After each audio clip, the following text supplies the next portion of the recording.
Yes, very well, very well, very well. I said the Southeast is together, you know. You see, people are just trying and struggling, trying to divide us. We're not divided. We're focused. Our interest, I always say the interest we have in politics, how do you build a better country? Like I've consistently said, we should bring the issues that will make the country great and remove all these issues of where you're coming from and this. I'm not saying it shouldn't be part of it, but let it not be in the front runner. It should be at the forefront. It is what should take a backseat when we consider every other thing. Just like what this government is trying to do now, trying to divert people's attention from their promises. Go and look at the promises they made in 2015 and show me where issue of who becomes president in 2023 or issue of whether you're coming from Southwest or Southeast is there. It's not. What they promise us that they're going to make Naira 1:1. They're going to make petrol will be 40 Naira. They're going to give 3 million jobs. They're going to eradicate corruption, in fact, security, even power. They said, why can't we provide power in 6 months? Then 4 years after, instead of putting those criteria on the table, let's measure where we are. You now completely abandon them and move to another thing. Very simple thing, just face governance. That's what I say, that fighting corruption is not an economic policy. I don't know how many people they've given jobs because they were fighting corruption. I don't know how many things. If you're doing something and your business is collapsing, then you're doing the wrong thing. With every other country, there's corruption, there's problems in every other country, there's crimes and everything. But you cannot have 13.5 million children out of school. You cannot have near 40% unemployment and unemployment, and you won't have the crisis we have in this country. When people talk about this, we've moved from being number 7 in terrorism measure to number 3. We're now behind Afghanistan and Iraq. And they're saying we're going to overtake them. And you're busy saying you're chasing corruption. That's what I emphasize, when you can't shut down your business and be chasing thieves. Go all over Lagos and show me a supermarket that have closed and they say they're chasing thieves. Every supermarket that opens from morning till night, there must be some stealing. But they've never shut down, say, oh, this ShopRite is not open today because we are chasing thieves. No. What you do is that you keep putting in measures that will make stealing difficult. And I've said it. I have been a governor. Go and show me the massive corruption in another state. It's not possible because you remove the toll gates that will make it. Listen, and I use the education. All our expenditure in education, where we move from number 26 to number 21, was very simple. If you want to build anything in school, any building, we give the money directly to the principal of the school. We do the supervision. So we did if you come to Anambra State, our UBEC, they will tell you. They even wrote a petition to federal government. On that weekend, they came to investigate us that I'm giving money direct to school. And I said to them, money should move direct from where it's coming to school. Even when World Bank gave us money, World Bank said we're doing well and they want to support our education, they want to give us money. The World Bank country director will tell you and say to him, if you're going to give us money, it must move direct from World Bank to school, not via Anambra State government. Once you put those toll gates, you have a problem. If you want to do proper procurement, for example, we've said we want to do proper procurement, say Lagos-Ibadan Express Road, and it's going to be tolled and everything. Let's do proper procurement by issuing guarantees to a private sector driven process that will source their own money. You reduce corruption. But once it's you paying and everything, there's no way you will have a corrupt person. I gave instances of people who bought things. I sat down in my office one day, people said, we're going to buy 30,000 computers for our schools. And they've given the contract to one minister. I said, no. Which brand are we buying? HP. Is HP not in Nigeria? I said, yes. We call HP. What would have cost us 130,000 became 90,000. So where are we going to this man when we are going to this place? It's very straightforward.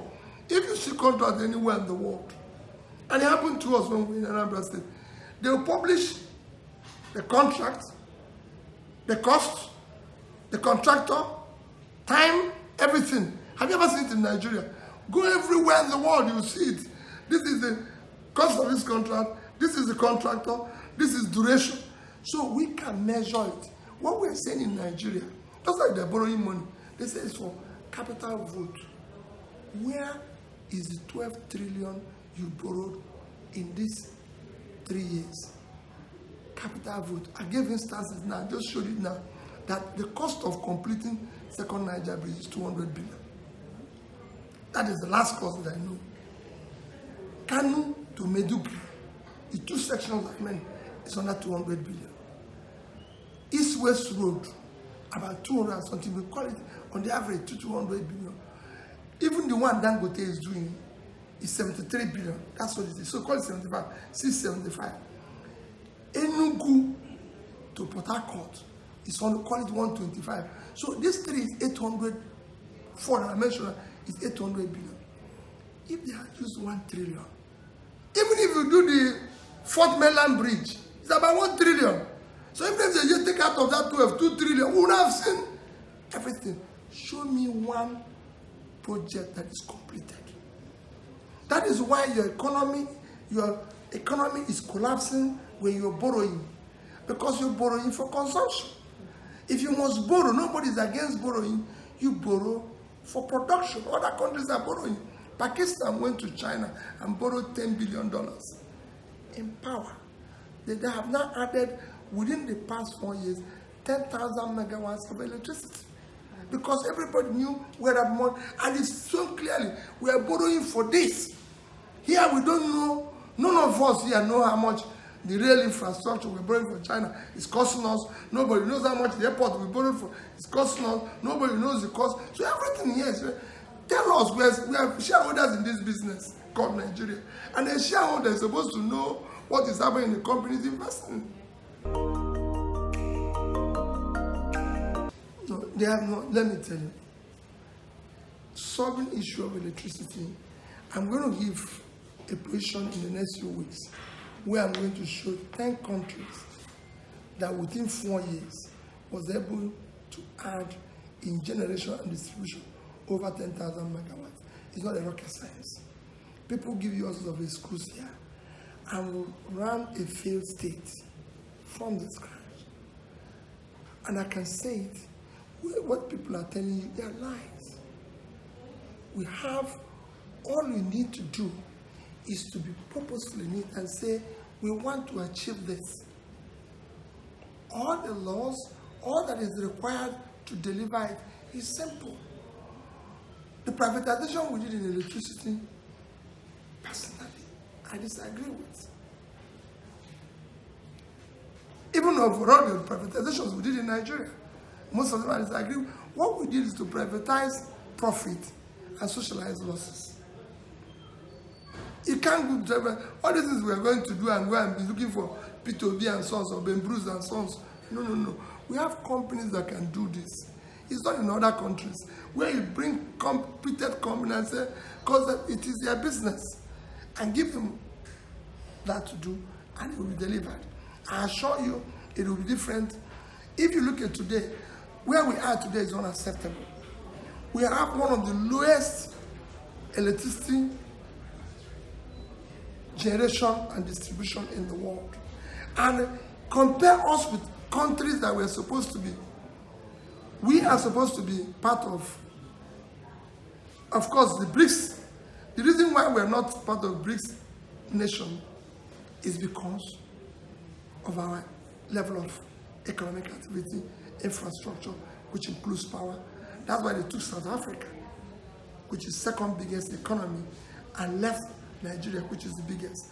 Now they put us in mint economy, which is supposed to be Mexico, Indonesia, Nigeria, and Turkey. Now, if you look at the two you can say you can compare us with is Turkey or Indonesia. Just use Indonesia. Indonesia, the 250 million people, they are generating about 50,000 megahertz. We have 200 and we're generating 4,000. So where they have, for every 1 million, they have this number of megawatts. We have, because divide our own, you'll be ashamed to be part of this business. And it's not a rocket science. What did they do? This is a country where we refuse to compare ourselves with anybody. Ben is doing well in business, and I'm failing in business. It's a simple thing. I come and learn what Ben is doing right.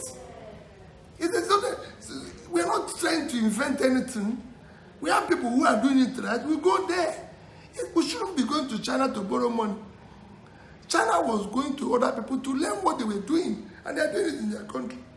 They brought what it takes, but all we're doing now is going to China to borrow money to do this, to do that. People say we're building rail.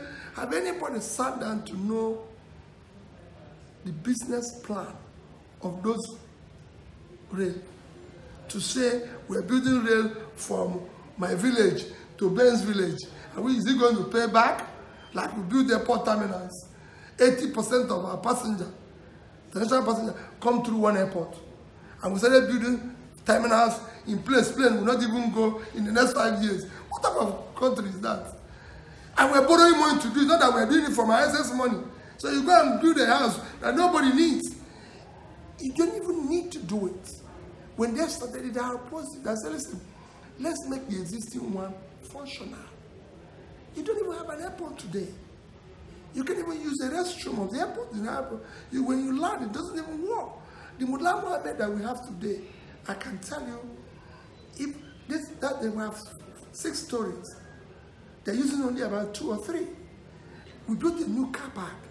That airport has 2,000 underground car park, which is not even being used. For God's sake, and you're building a new one. Okay. So you can see what I was talking. Everybody. When Bruce P2B wants to build a new thing because it wants to be part of that corruption. Not to. If we had borrowed from China $20 million and put it in that existing airport, we would have had a good functional airport everybody will be proud of. From the money we realize from there, we can go and build Port Harcourt. From there, we can go and build Abuja. There's nothing wrong with where we land in Abuja. Even in that place, the lift is not working, nothing is working, the systems are not working. Even if you want to use the restroom, it's the only place people say outside, you want toilet roll, you're going there to watch film. So you have a crisis. No, we shut down cost of governance. There's too much waste in this country. Let me give you an example. When I became governor, Anambra said, I have Governor's Watch in Lagos. It was in this road, where you see Anambra Governor's Watch, furnished with everything, with over 20 vehicles. Then my predecessor bought in Abuja a house for 800 million, used about 200 million to 1 billion, Governor's Lodge in Abuja. Tell me, my sister, what is Governor of Anambra State doing with a lodge in Abuja? He's Governor of Anambra State. He doesn't live in Lagos. Has no reason to have a house in Lagos. Tell me why he should have a house in Abuja. He doesn't live in Abuja. He shouldn't be in Abuja. We have about 87 staffs. We have drivers alone is 22 drivers, and we're paying them. It was costing us 20-something million to keep the buildings going every month. When we have schools without roof, and they said it, so we said no. Please shut down this building. At least the one out there for 25 years. The one in Abuja is where United Nations is now. And everybody said, oh, you're going to need that. I won't need it. Rather, I went to Anambra people. Anambra person owns Chelsea Hotel, Rockview, Ritz Continental, 3 of them. They gave us, I said, please, I want to be staying in your hotel. Can you give us this? Can they give us 50% discount? So it cost me 40,000 maximum to sleep there at night. And I'm not staying in Abuja more than 1 night because we don't have money to pay extra. and we insist you're going one night. So we shut down. In Awka, we had 14 guest houses for the governor. And I said, hey, wait a minute. What do you think this man is doing? We shut all of them down. I said, to my house, I can go on and on. Little things we started shutting down, including cost of procurement, go to Unison and buy a car because we need the cars and everything. Okay, we bought generators, for example, for all our schools.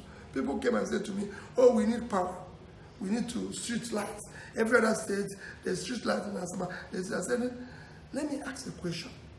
People don't have lights in their house, and you want to put it on the street. But more important, none of our schools had a generator. And you want me to buy a generator to put in streets so we can have street lights. We have, how many secondary schools do we have? They say it's 520. I called the man who supplies the generator. I said, how much are you going to sell 50 kVA, 40 kVA generator to me? He gave me the cost. I said, I want to buy 520 and he wants to sell it at this cost. We agreed. We paid him all our schools for the generator. And we bought it direct from the manufacturers, not via P2B. And these are things we did to shut down. Whoever tells you, I'm not saying there's enough money. So we started a lot of things. I can go on and on. It's something that can take you a day. For example, we don't have presidential lodge in Anambra State. If you go to our lodge now, you see that there's a building at foundation stage. That was the contract awarded, which they said it will cost us 700, 800 million to build a presidential lodge. The president doesn't live in Awka. So how are we going to build a lodge and be maintaining it there? So we said no. When his friend wanted to come, Ben's friend, Obasanjo, he insisted he has to sleep in Awka. I went to his office. He said, I have today. And I can tell he's one of those who recommended me for this job. Because I said, sir, you can come in the morning and go in the evening. You're president of the country. Why do you want to sleep in Awka? You don't need to sleep there. You are the president. You own the country. So coming to sleep, we don't have. He insisted he would stay 2 days in Awka. I said, sir, I will solve it. I left his office, went to his chief of staff, brought people, took them to Awka. I said, this is my lodge. If it's good, I'll give you the key for 1 month. When he goes, I can come back. They were nice to me. They said, yes, it's good. I gave it to them. They said, 1 week is enough. Fine. I told my wife, we vacated the place for them. They left. Since he left in 2006, no other president has slept there. I would have had a building, maintain it with lots of people, paying the cost and everything. So I can go on and on and on. Look at my impeachment notice. I was impeached for 3 things. You know, I was removed from office twice. The first one, my first impeachment was the office of the governor was bought. And to repair it, it will cost 218. The budget 298 million. Everything I did was 43,200,000. The governor's lodge, they budgeted 486 million. Everything I did was 81 million. Where is it? Because they were pricing furniture from this, furniture from... I said, there must be somebody who will do furniture governor will use in Anambra State. They say, oh no, the quality is not good. I said, well, if the quality is not good, since I'm governor of Anambra State, let's use the quality here. If I sleep in the bed and fall on the ground, well, next time somebody... The man who gave that contract today is one of the biggest furniture companies in Nigeria. Because I called him and said, you can do this, you can do this. From furnishing, from doing that, the man has now gone where he's bought in some Chinese people and are doing furniture in Onitsha. So what am I trying to say? The cost of governance is unacceptable. Ask anybody who knows it cannot happen anywhere.